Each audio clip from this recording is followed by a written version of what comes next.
Yes, reka duhite tugaruka dukomeza n'ubundi ku buryo burambuye ikiganiro cyacu Isango Morning Sport mukomeje kugenda mukurikira neza cyane amwe nanjye Blaze Gakunzi. Reka duhere mu gikombe cy'amahoro kimwe cy'umunani kirangiza n'imikino yo kwishyura yakomezaga ku munsi w'ejo. Rayon Sport ibitego bitatu nibyo byaje gutuma n'ubundi ikipe ikomeza kimwe cya kane kirangiza. Ni naho tugiye guhita duhera nyuma yo kunganya n'ikipe ya Musanze mukino ubanza ubusa ku busa hariya imusanze umukino ku munsi w'ejo rero akaba aribwo wabaye ku isaha y'isa 12 z'ijoro. Stade ubona kirimo abafana benshi cyane b'ikipe ya Rayon Sport, akaba ari umukino watangiye ubona kama ikipe yombi n'ubundi ari kugenda anganya umupira wakinirwaga n'ubundi mu kibuga, kabona amahirwe menshi n'ubundi Rayon Sport irayabona ariko ntiyabyaze umusaruro.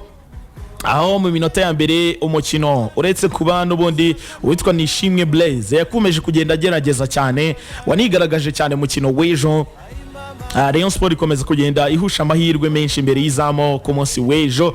Mureze n'ubundi wagerageje amahirwe atandukanye, yaje no gutsinda igitego cya mbere ku minota 23 gusa ku mpira wari uvuye kuri corner yaritewe neza cyane na Iranzi Jean Claude umuzamu na Ribi Steven akuraho ujya ku kirenge cya Blaze ahita aterekamo igitego cya mbere. Mu gihe Rayon Sport yakomeje gushaka n'ubundi igitego gikomeye cyane ndetse baza ibona n'amahirwe kuko yanarushaga ikipe ya Musanze cyane, ariko umusaruro bikomeza kunanira. Igice cya mbere kiza kurangira Rayon Sport n'ubundi iri imbere n'igitego kimwe rukumbi cyari cyatsinzwe na Blaze ishimwe baza kuba baza kuba rwose igice cya mbere kirangira bafite igitego kimwe. Rayon Sport rero yatangiye igice cya kabiri tinakora impinduka.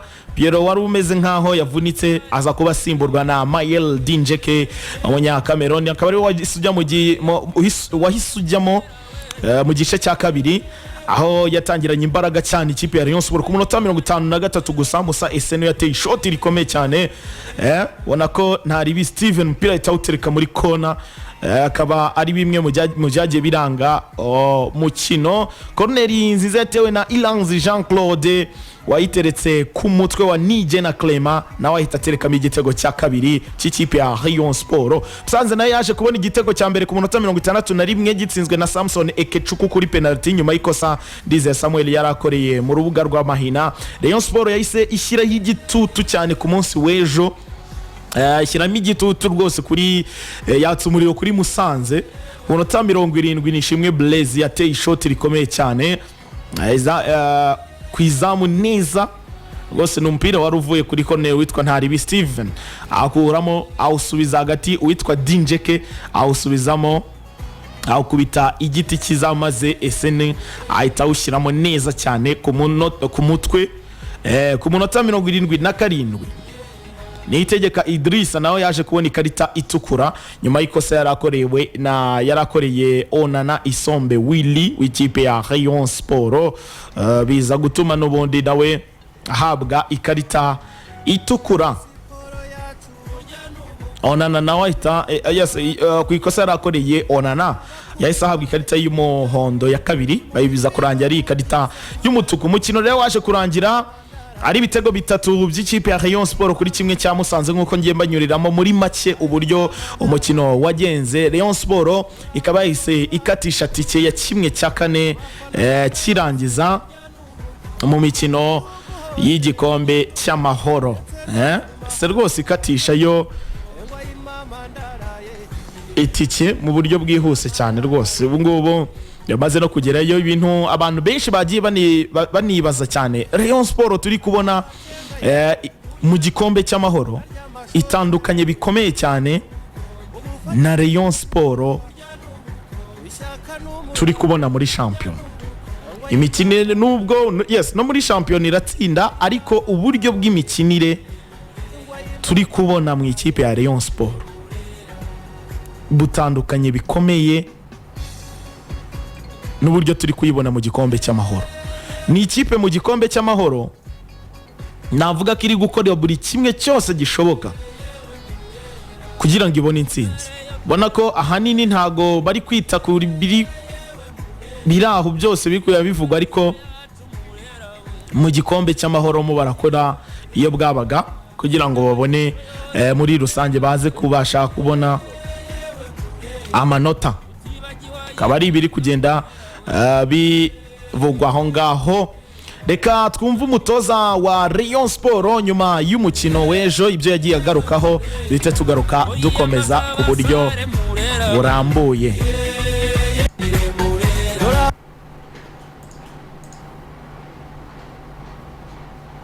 Always in the news. Don't, you know why? I tell you one thing. Do you know why I don't pay to watch the games? You know? Okay. You don't know, I tell you now. I help many kids here in Rwanda. I buy biscuits, I buy balls, I buy milk, you understand? And I use this my money for the kids, not for pay for watch the games. You understand? What you think is good? Pay for the kids or pay for the games? Of course. You see? And we thank you. Because I don't have money for this, my friends, too much. Other countries, my country, other countries, I never pay because I'm a coach. The first league, suppose I'm invited to watch the game. Okay. You understand? Qualified for the penalty, and you have too much chance. My players understand what you have to do to win this game, and I'm very happy with my players. I'm very happy with my technical staff. I'm very happy with my medical staff, and I'm very happy with my president. And also my vice president Jack is people very good, help me too much, and I want to also give my part of this win for my fans. We have the amazing fans. Before I came, when I tried to search about the Rayon Sport, when I see this team have maybe more than 7 million fans, I'm happy. That's why I came. And I want to say again, to finish, please, I don't know if you or not respect me, because I respect every people.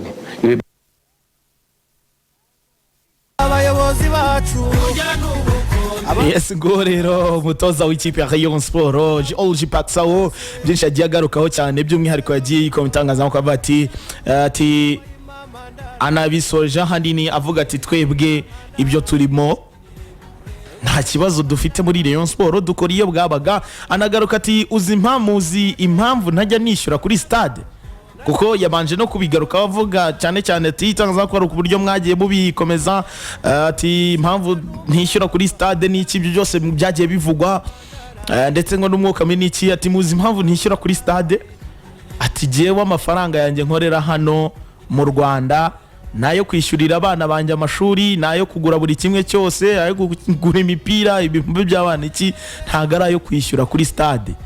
Ati kandi ibingibi byo kwishyura kuri stade mbibonye hano mu Rwanda, ahandi hose nagiye nyura nta na rimwe nigeze nishyura kuri stade. Umutoza icyiciro cya mbere nta na rimwe ajya yishyura kuri stade. Ati rero ibyo mubimenye, nta nayo nzigera nishyura na rimwe muri stade. Ngo yagarukaga ku byagiye bivugwa cyane, cyane cyane ku mukino uburyo wagenze, abati ko nishimiye uburyo abasore banjye bitwaye umukino, ati ndabashimira cyane, ati kandi ndanashimira perezida w'ikipe Jean Fideli, ndati ndashimira deja na vice president Kayisire Jacques nawe aramfasha cyane, ati by'umwihariko ndetse n'insinzi ndayitura abafana. Ati mbere yuko nza hano mu Rwanda narebye amakuru ya Rayon Sport, ndeba kuri internet nsanga ngifite miliyoni 7 z'abafana. Ati icyo kintu cyaranshimishije cyane bituma nza hano mu Rwanda kubera iyi kipe ya Rayon Sport. Ati rero turishimye cyane, ati rwose abafana ba Rayon Sport aho muri mukomeze kugubwa neza mbatuye iyi nsinzi. Ari nabyo yahise agaruka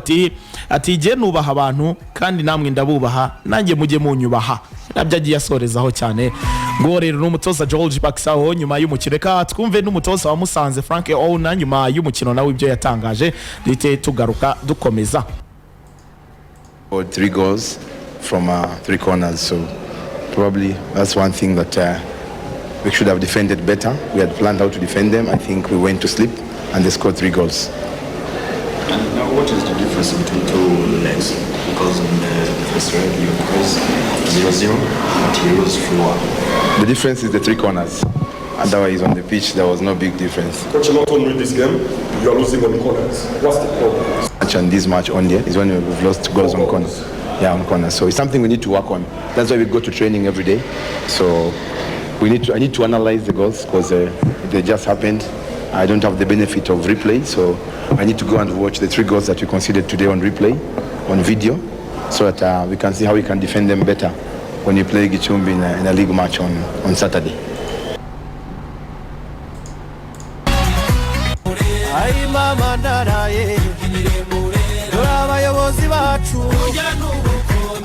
nguwo rero umutoza w'ikipe ya Musanze yitwa Frank Ouna nawe ivyo yagiye adutangariza ku mugoroba ubwo bari bamaze gutsindwa n'ikipe ya Rayon Sport ibitego bitatu. Ati ni ibitego bitatu, ati mu by'ukuri urebye mu kibuga hagati on the pitch ntago bigeze baturusha cyane ikipe ya Rayon Sport, twakinaga nabo bagakina, atariko ni ibitego bitatu byose bivuye kuri corner. Ati rero igihari ntacyo bimbwiye kuba nasubira inyuma ngo nje kubivugaho cyane ibyo bitego, atariko ndashaka kwicara nkabyanaliza nkareba uburyo ibitego byagiyemo. Ati kandi icyo ngiye gukosora ntago ari umwanya wo kuvuga ngo ngiye kubwira abakinnyi ngo bakosora ibi. Ati that's why, ati niyo mpamvu dukora imyitozo, niyo mpamvu dukora imyitozo. Ati nanjye nicyo ngiye gukora kugira ngo ndebe ko ekipe yagaruka ku murongo neza, ngiye kurwana n'uburyo n'ubundi ngo ekipe yakitwara neza kuri match bafitanye na Gicumbi ku munsi wo kuwa gatandatu muri championnat. Ngibyo rero ibyo agiye agarukaho cyane Frank Ouna, umutoza w'ikipe ya Musanze nawe nyuma yo gutsindwa n'ikipe ya Rayon Sport. Ngibyo rero ibyo twaba tuvuze aho ngaho kuri match ya Rayon Sport ndetse n'ikipe ya Musanze FC. Reka tuve aho ngaho tujye no mu yindi mikino yabaye ku munsi w'ejo. Ikipe ya ASD Kigali yari yakiri ikipe ya Etincelle ku isaha y'isa 9 mbere yuko match ya Rayon Sport ijambo. Umukino warangiye ari ubusa ku busa, AS Kigali igera kimwe cya kane kirangiza kubera ibitego byo hanze bibiri yatsinze ubwo bakinaga hariya i Rubavu. Akaba ari ibitego bibiri baje kuba batsinda, navuga bikomeye cyane. Binabafashije ibitego bibiri batsindiye hanze igihugu banganyaga na Etincelle Rubavu ibitego bibiri kuri bibiri. Ibyo bitego bibiri rero batsinze ni nabyo byabahesheje gukomeza kimwe cya kane cyanya ko banganyije ubusa ku busa. Basore ba Etincelle bari bakoze iyo bwabaga kugira ngo barebe ko basezerera ikipe ya AS Kigali, ariko ikomeje kuba ibabera ibamba. Akaba ari nabyo byatumye n'ubundi ikipe isezererwa, ariko mu bishoboka byose bari babikoze kugira ngo ekipe igaruke ku murongo neza. Nibyo rero ibya AS Kigali ni nabyo twaba tuvuze. Gusa nyuma y'umukino Mike Mutebi Hilali akaba ari umutoza w'ikipe ya ASD Kigali, hari byinshi nawe yadutangarije ku munsi w'ejo ubwo umukino wari urangije. By'umwihariko ku mukino, ese wayibonye gute ekipe ya Etincelle, habuze iki kugira ngo mubashe kuyitsinda? Byose yagiye bituganiraho cyane Mike Mutebi Hilali, umutoza mukuru w'ikipe ya AS Kigali. There's nothing that went wrong. The boys suffered for the result, and now we are in the second round. To qualify, despite the fact that we didn't score, but at least we qualified because we had an advantage of 3 goals away. So a 0-0 was good enough for us. What do you expect? I'm not a miracle maker. I'm trying to build a team that was all over the place. We're trying to play some beautiful football, knowledge of the game, you know. But I think there's fair to win the next game. That's the plan. Yes. We shall continue fighting. Like I said, fair. I'm not a miracle worker. The players are supposed to improve. The more we train, the more we play, the more we improve. The midfield. We must get players who can pass the ball around. We are not very good in the midfield. The strikers are not good. They are not good enough. They are not scoring. You see, they are not scoring. Not because of the midfield, but also they don't have enough chances to score. You know, but. So what are you going to do? What are you going to do? Improve, certainly, with the people I have.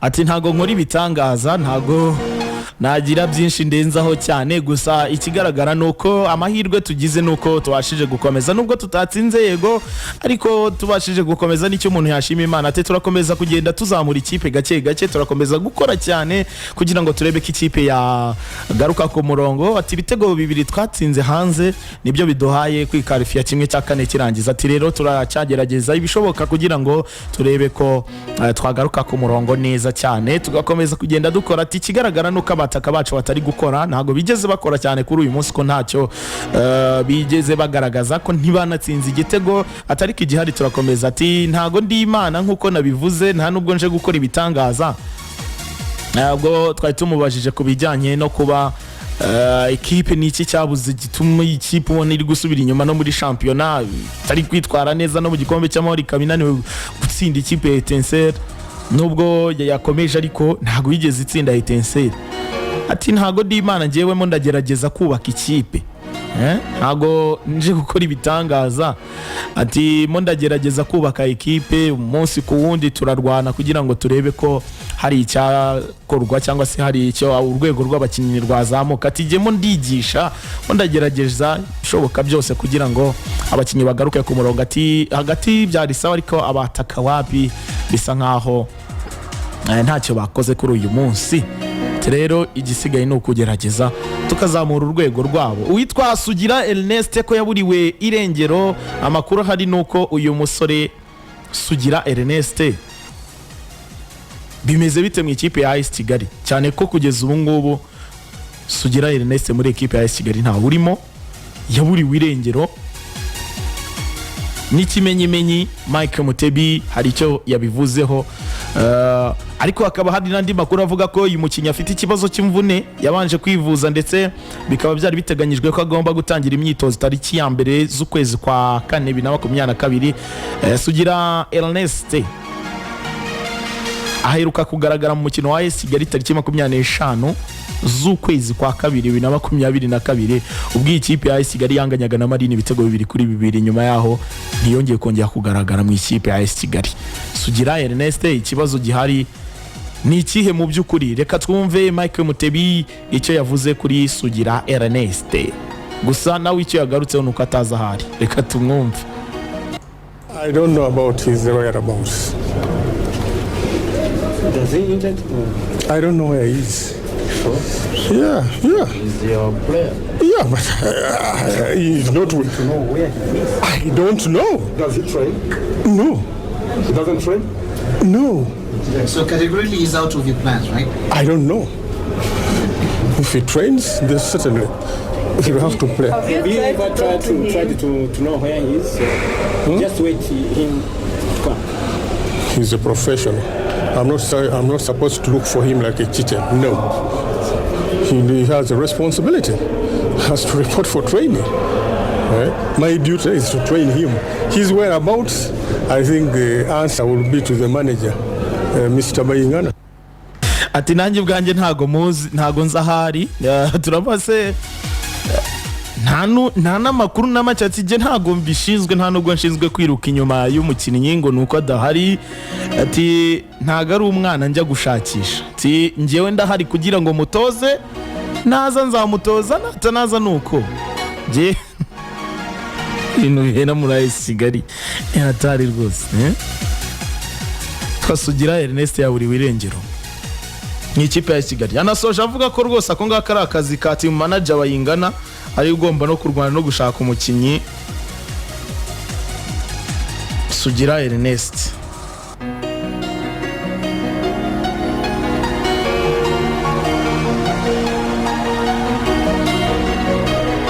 Tako na akazi ka team manager rwose Bayingana niwe ugomba kubazwa Sugira Ernest ahari. Akaba ari ibyo rero agiye agarukaho cyane Mike Hilary Mutebi, akaba ari ibyo ngibyo agiye agarukaho. Nyuma y'uwo mukino umutoza Rajabu w'ikipe ya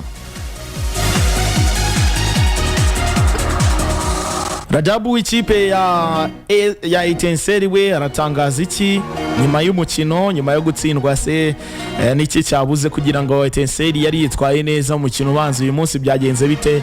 Reka tubumve nawe ho gato ibyo yatangaje. Urakoze 0-0 tactiquement ntabwo navuga ko ari objectif dufite ko bwibuze tubona igitego kimwe ariko ntibyashobotse. Umupira burya urapanga ariko nanone hakaza ibihinduka kubera planification baba wakoze. Icyo ntifuzaga no kwankesa igitego ko nari kuba nishyize mu mangi kabije byo wenda bari babigezeho icyabuze no kugira mu zamu rya adversaire tukashira mu gitego. Yes, gibyo rero byatangaje cyane Rajab ni ikinyarwanda birumvikana neza cyane abako nyine bitagenze neza planification cyangwa se byari yateguye ku mukino ntago ariko byagenze icyo yifuzaga no gutsinda igitego ko byari kumufasha cyane ariko nyine ibyo byose byanze. Ngibyo rero uko byagenze ku munsi w'ejo kuri match ya Etincelle ndetse n'ikipe ya ASD Kigali. Nyuma yuko rero umukino ubanza wa Bugesera FC inganyije n'ikipe ya Gicumbi ubusa ku busi, Bugesera yaje gukomeza nyuma kwitsinda igitego kimwe rukombi cyatsinzwe na Munil Abdelrahman, bisiga n'ubundi Bugesera ikomeje kuri aggregate y'igitego kimwe ku busa n'ubundi yari imaze kuba ibatsinda. Akaba ari uko nguko byaje kurangira, Bugesera nayo ikatisha tike ya kimwe cya kane kirangiza isezereye ikipe ya Gicumbi FC.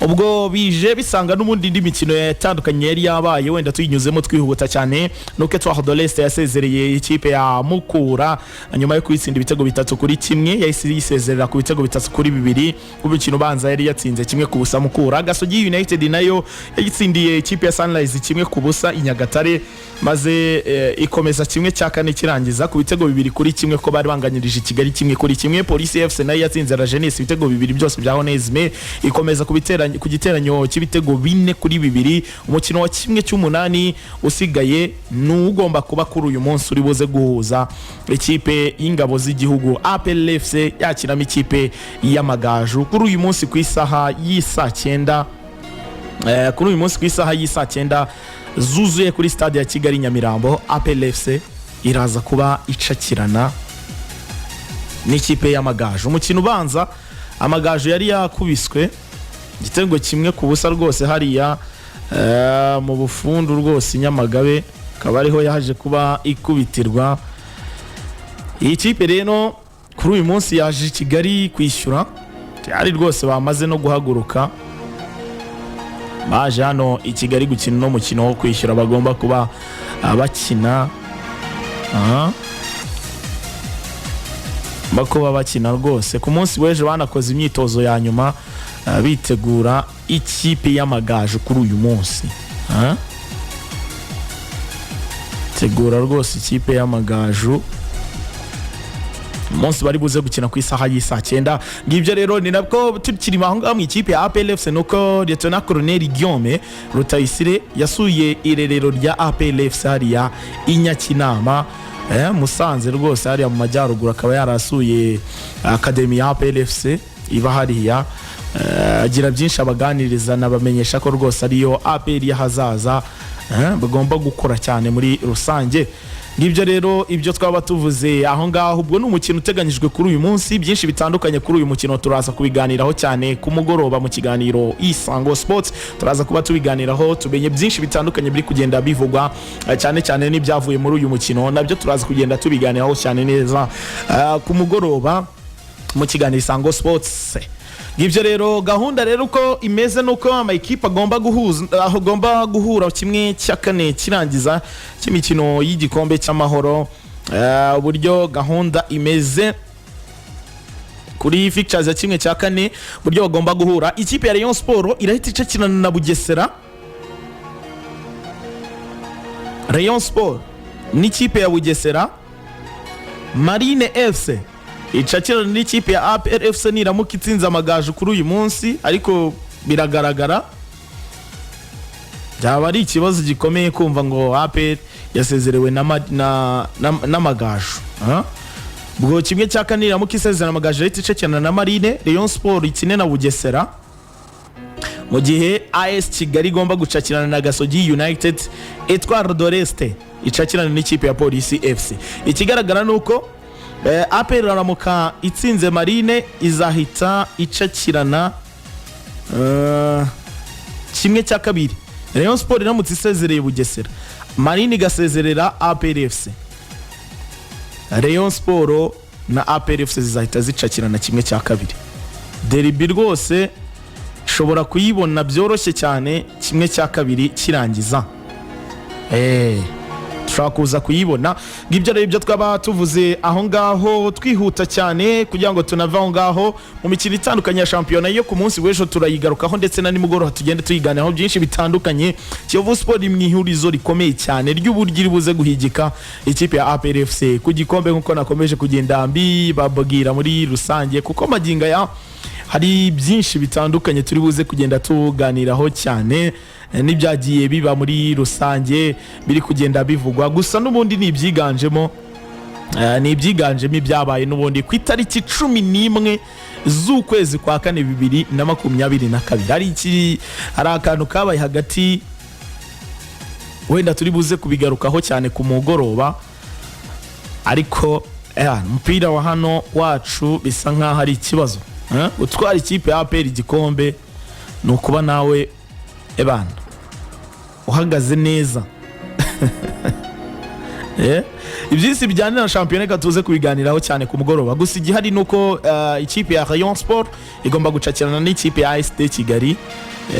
Niho bagomba gucakirana rwose ku munsi wo ku itariki 23 ubwo bagomba kuba bacakirana kuri stade ya Kigali Nyamirambo ku isaha y'isa 9, mu gihe Etincelle na Polisi kuri stade Umuganda, Musanze na Gicumbi ku bworohene. APR ku itariki 24 izakira Marine kuri stade ya Kigali Nyamirambo ku isaha y'isa 6:30, mu gihe Kiyovu Sport izahita ikurikiraho yakira ikipe ya Marine ubwo ni ku cyumweru banasoza.